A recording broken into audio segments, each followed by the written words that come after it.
Hello friends, నమస్తే. అందరూ బాగుండాలి, అందులో నేను కూడా ఉండాలి. ఫ్రెండ్స్, మా అన్న అయితే ఈ రాళ్ల మీద స్పైడర్ మ్యాన్ అమ్మ మొగుళ్ళలాగా దేక్కుంటూ వెళ్ళిపోతున్నాడు. మనకైతే అలా దేకడం చేత కాదు, అందుకని చుట్టూ తిరిగి వెళ్ళేసరికి వాడు గ్యాలాన్ని అయితే విసిరేశాడు. అలాగే ఆ గ్యాలానికి ఒక చేప కూడా హుక్ అయింది. ఏ చేప హుక్ అయిందో మీరే చూడండి. దీన్నైతే స్నాపర్ అంటారు. ఈ ప్లేస్లోని గ్యాలానికి రెయ్యి గుచ్చి విసరడమే పాపం, వెంటనే చేప అనేది హుక్ అవుతుంది. అలాగే మా వెంకట్ గారికి కూడా ఒక చేప కూడా హుక్ అవుతుంది, అది కూడా చూడండి. చూసారు కదా ఫ్రెండ్స్, ఈ ప్లేస్ అయితే కాకినాడ ఉప్పాడ న్యూ హార్బర్.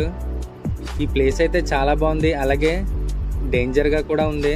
ఈ ప్లేస్లో ఫిషింగ్ చేసేటప్పుడు కొంచెం జాగ్రత్తగా చేయండి, కానీ చేపలు మాత్రం చాలా అంటే చాలా బాగా పడుతున్నాయి. మా వీడియో మీకు నచ్చింది అనుకుంటున్నాను. నచ్చితే ప్లీజ్ అలా చూసి వెళ్ళిపోకుండా లైక్ చేసి మమ్మల్ని సపోర్ట్ చేయండి, ఛానల్ని సబ్స్క్రైబ్ చేయండి.